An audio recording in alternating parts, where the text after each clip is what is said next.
Hello, everybody, and welcome back to another episode of Fast Football and Philosophy with me, Dr. Adam Foxon. And me, Professor Jack Cunningham. And we are the podcast that combine philosophy and football, and we are guaranteed to make you the smartest in the pub. Last week, Jack and I discussed nationalism and patriotism and who we should play for, whether or not it's the imagined communities in our heads and where we feel most at home, or whether it's the place that gave us the social contract, that gave us the protections and all the support to make us the players we are. Although, I'm not sure, do you play football, Jack? Did you ever play football? Yeah, well, only in the park, it was that. It wasn't. I wasn't massively. I wasn't great, to be honest with you. And when It's sacrilegious, really, because you were a rugby man, weren't you? oh no, I was a rugby man. Yeah, I did I've like my outed you now, rugby. haven't I, to all our listeners? What is it's semi-sacrilegious, isn't it? I do apologise. I do apologise. Um, so this week, Jack, we were going to be discussing something completely different. But over the weekend, um, there were some terrible scenes in honesty at Ibrox, and there was a Scottish Cup game between Celtic and Rangers, an Old Firm game, um, and there was some pretty nasty afters. Celtic won the game on penalties, and it was. I mean, by all accounts, it was a terrible game, which probably didn't add, which probably didn't help the proceedings, and everything kind of rushed on. Lots of Celtic fans are allegedly have kind of stormed turnstiles, and there's too many of them in the stadium.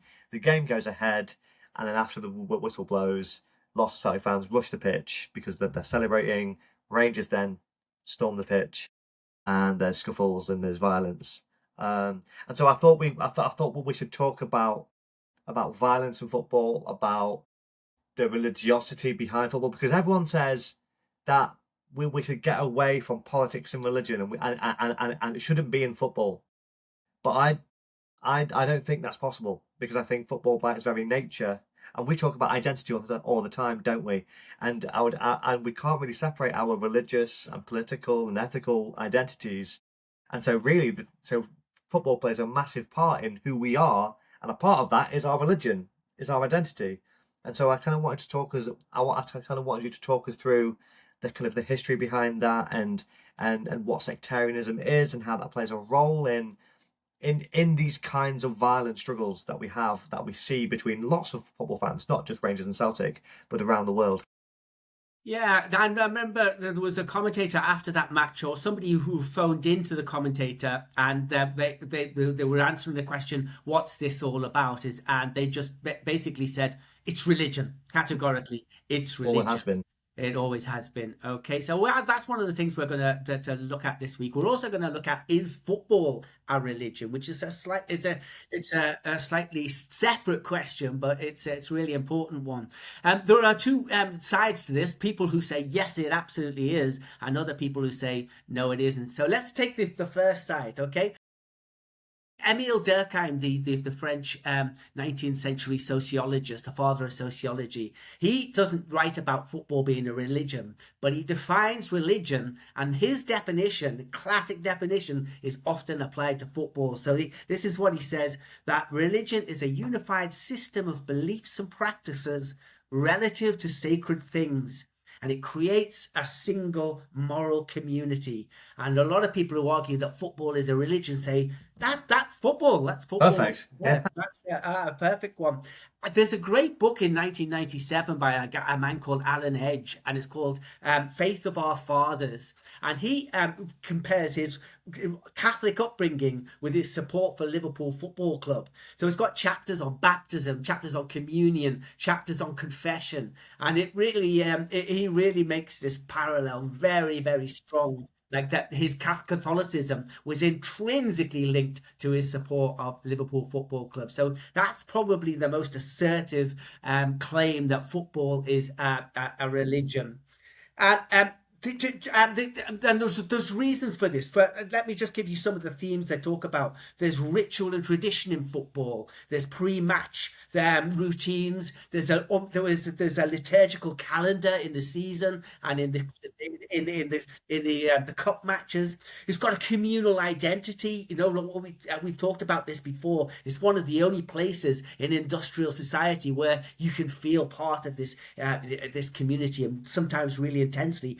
Highly religious, say the people who argue that football is religious. Sacred spaces, football stadiums are often talked about as cathedrals. These are our modern day cathedrals.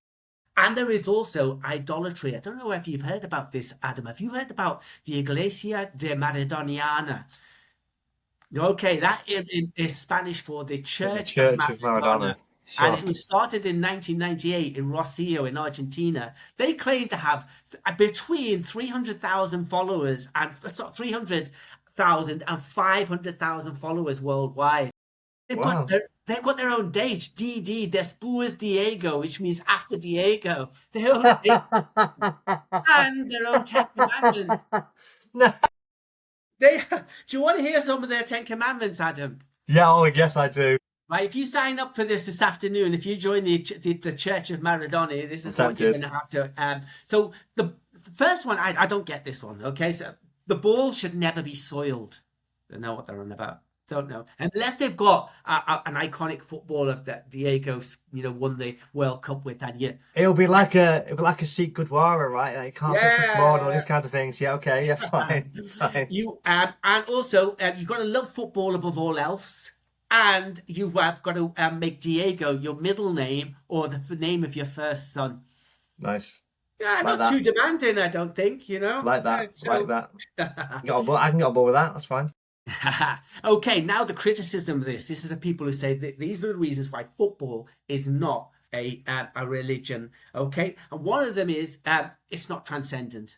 Okay, there's a theological argument here that you have all the similarities, you have the rituals and the communities, but you don't have this idea that there is something up there spiritual that you worship. And so if it hasn't got that, it's not religion. It's something similar, but it's not a religion.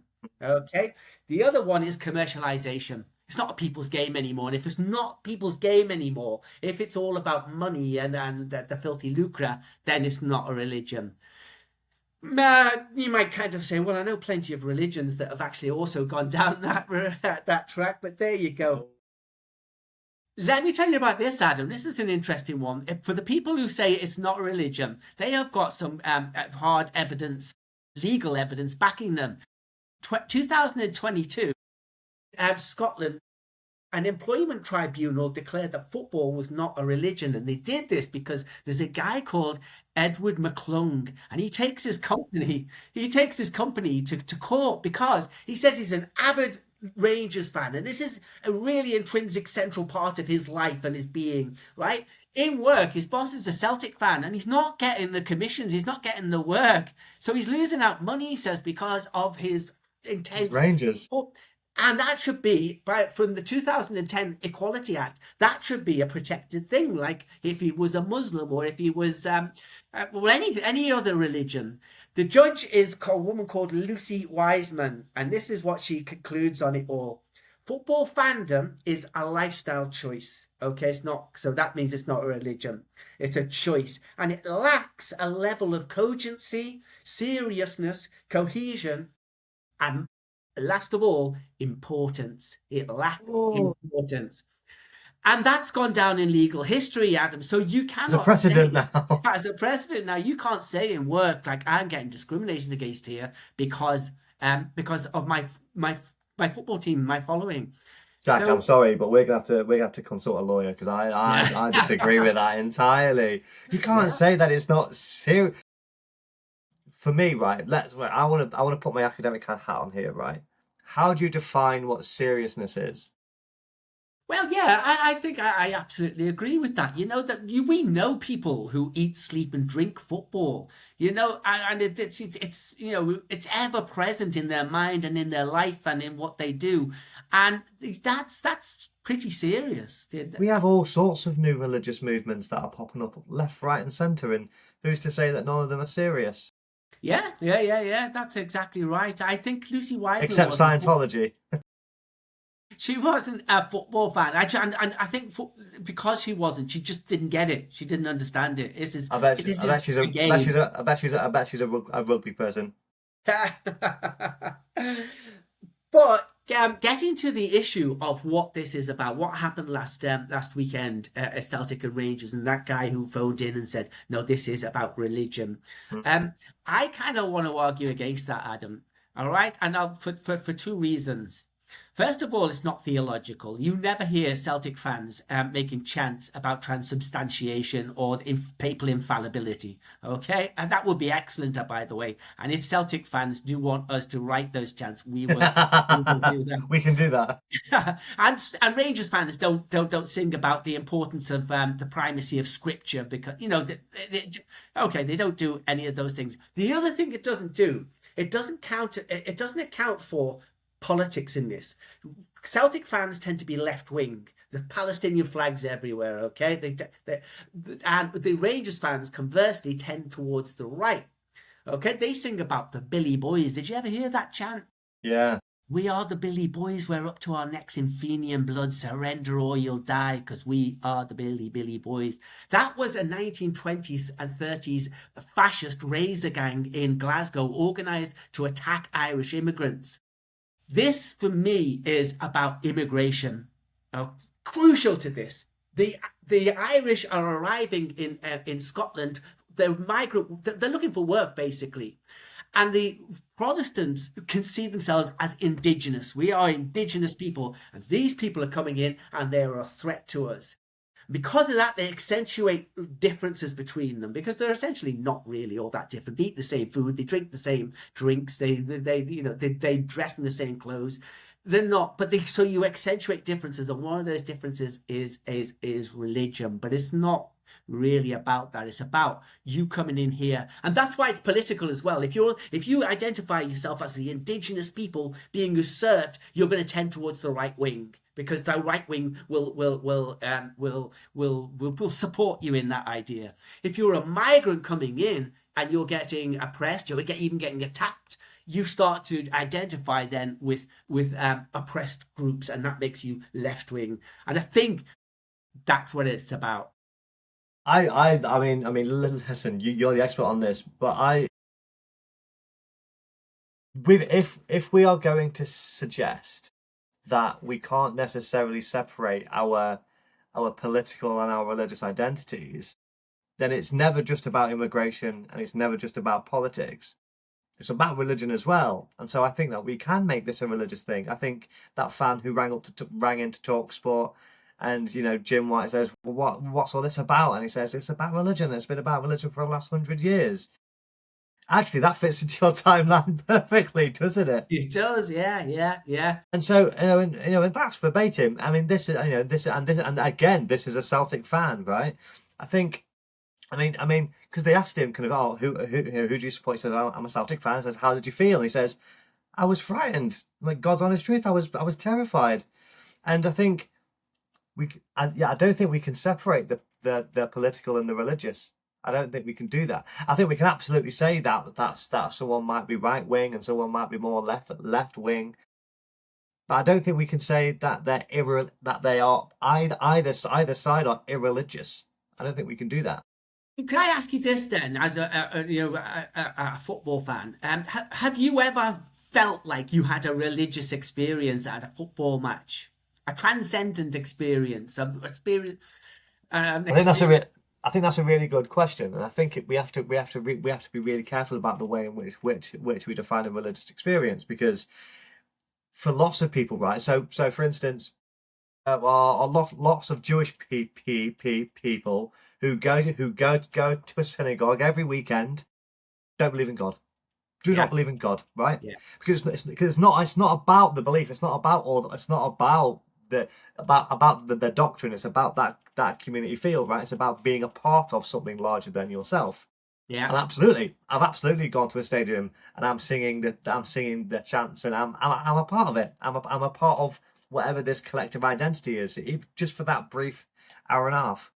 Yeah. And so we absolutely could define that as a religious experience. And I think if we take like a more sociological kind of lens to this, and I mean, don't get me wrong, people like sociologists of religion, like he's called Nenian Smart, and he's old now. He's old hat, and He's people dead. don't really. Yeah, he's literally dead. But I mean, I mean, actually, yeah. Thanks, Jack. Right, but I mean, as in like his I know. theories, his theories are quite old, kind of academically Oh, I anyway. see what you mean. Sociology is Yeah, yeah, yeah. have a very fast moving discipline. But he has these kind of this kind of 5-dimensional analysis of religion, and that there has to be a material element, and there has to be this, and there has to be that. Football absolutely hits every single element. Um, One that what leaps out at me of Ninian Smart's dimensions, right? And it's ethics. Does football have that? I think so. I think Go so. on. Absolutely does. You Furnish just us with examples. Well, you just said yourself, right? All the Celtic fans are campaigning. They are making political arguments about Palestine, Yeah, about all sorts of things, yeah. right? Not our It's not queen. When the queen died, did you see that big banner? Not our queen. not our queen. These are political arguments, and so when we so and what is politics if not if not ethics? Yeah, And again, right? The I mean, we were gonna eventually. I'm sure we will have a special on VAR, right? And the whole point of VAR is that you follow the rules to the letter. All of a sudden, I mean, we have this kind of whole like a legal spirit, right? So people say that you have to follow the letter of the law, or can you follow the spirit of the law? And the argument against VAR in the minute is that it doesn't comply with the spirit of the law. It argues for the letter of the law, yeah. right? These are all ethical arguments. Can we be a little bit bendy? Can we not? Do we have to remain as kind of strict adherence to what it says on the page, in chapter and verse? These are all ethical arguments, Yeah, yeah. and this is the point I'm trying to make, right? So I've been teaching religion, war, and terrorism recently to my third years, and a key part of that is one of the key texts is this guy called Kavanagh, right? And Kavanagh talks about the myth of religious violence, and his key thesis is his key idea is that we cannot separate the political, the ethical, and the religious, and so therefore we can never really call religious violence religious violence. It's just violence. And the same can be exactly the same. The same if we apply it in a footballing context, we absolutely cannot differentiate between the political, the religious, and the ethical aspects of football and football fandom. Yeah, I think that's absolutely right. But there's an interesting comparison to be made here as well. In Liverpool, in the city of Liverpool, Everton used to be the Protestant club, and Liverpool were the Catholic club, and it's almost disappeared completely now. That's It's just not not. the other way round. No, no, Everton is ironically in Liverpool. Everton was quite a Protestant area of Liverpool, and it had orange marches and all that kind of stuff. But in actual fact, in terms of football support, Everton were the Catholic team. Yeah, that's what I mean. Yeah, Oh yeah, sorry, did I? yeah. Did I It's the other way oh, round. sorry, no, Everton are the Catholic team. All right, That's right. sorry Yeah, about yeah. that, everyone. Sorry of all those Catholic supporters of You were Everton were just in Liverpool as well. Everton with the Catholic team and Liverpool the Protestant. That's almost completely disappeared, but not in Glasgow. In Glasgow, it seems to be getting more intense, which is weird. How do we explain that? I don't know, to be honest with you. I really don't. Um, I mean, there's in now. I might be showing my complete ignorance here because we tend to always follow the Premier League teams, and they're the ones who get the most coverage. I'm trying to think of other teams in England that have the same kind of religious rivalry that we Well, have in Scotland, because we don't really have it with Liverpool and Everton. It's not really a big thing. It's known as the friendly derby, right? It's yeah, not, and I think whereas in Scotland, I mean, it's not just them either, is it? Right? We have all the Glasgow teams, and then we have all the Edinburgh teams, yeah. and they're both religious rivalries, and they're both quite deep seated. Whereas in England, we don't. I don't know if we have that as much. No, It's more of a class thing. Yeah, you get a bit of a Tottenham Chelsea Tottenham Arsenal thing, Yeah, don't you, Arsenal with thing. Judaism and but Yeah. it's not. I think it's more that's more of I think they kind of make that up a bit, like, I don't. I think it's a class thing. I think that's kind of what we get in England a lot more. We get kind of we kind of get the working class and the upper classes. And I think we've probably remained true to that as opposed to religion. It's the same as it's the same as in lots of other countries. Even in places like Argentina, say, right, Yeah, the rivalries there aren't religious. Not really. They have a religious element to them, but they are always economic, like yeah. mainly. Whereas over in Scotland, it's really religious in flavour. Yeah. I think what comes down to, we've talked about this before as well. A lot of people focus on the idea that you have a team which is your God. But that's not actually enough. You have to have a team that's your devil. You have to invent God, and you have to invent the devil, and you have to, because it's that intensifies the joy of supporting a team. You've got to hate another team. And in Lincoln, they go to great lengths at this, don't they? Because Oh yeah, there isn't a local team really in Lincoln. So you have to kind of go, what was it?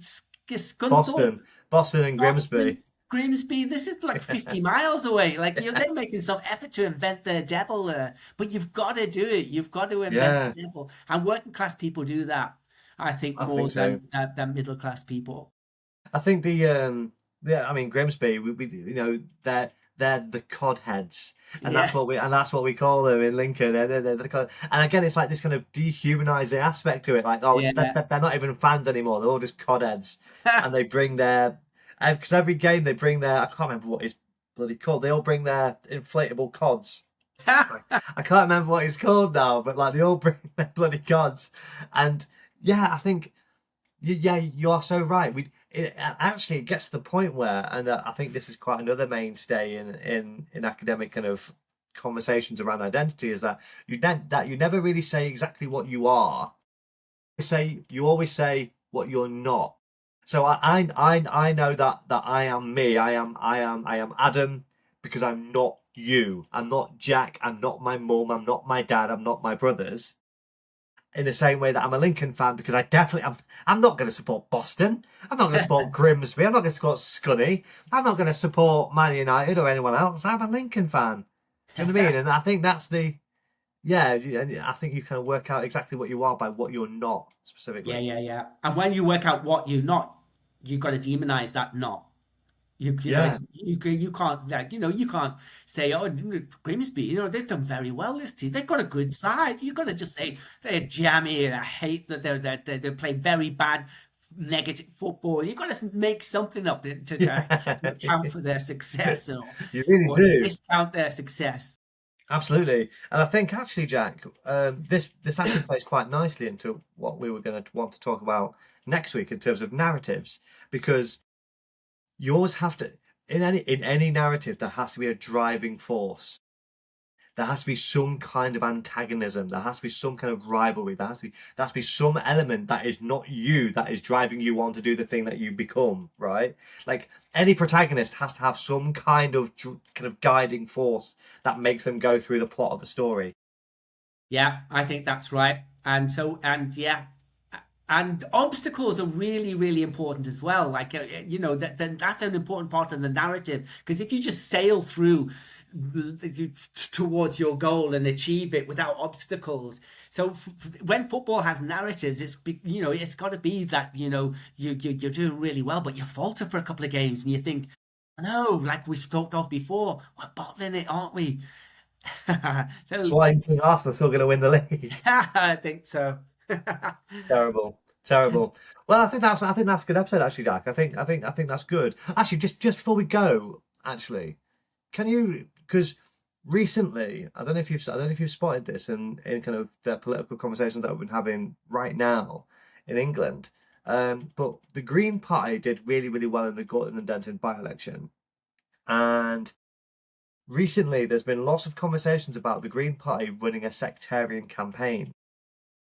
And I think that's a little bit disingenuous. I think people have been a bit coy about the word sectarian, and we hear this a lot when it's applied, especially in the old firm games about sectarian rivalries. Can you just explain to us what sectarian actually means and why people keep referring to the rivalry in Scotland as sectarian? Yeah, sectarian usually means, by definition, it is two groups are ostensibly the same religion. So let's just take Christianity, and you've got Catholics there and Protestants. 90% of what they do is the same, but that 10% it makes them different groups, different denominations. Okay, and the sectarianism is when you have an intense hatred, intense rivalry with the other group, and you get people who then concentrate so intensely on the things that make them different, and that justifies their sectarianism. So it's not enough to love, you've got to hate as well. You've got to hate error, you've got to love truth and hate error. That kind of thing justifies sectarianism. So And that then you can come up with all kinds of characteristics. So, in Ireland, a sectarian Protestant would say that Catholics are lazy and drunk and not to be trusted, and we would say that they are boring and they are too serious and no fun, no crack in them.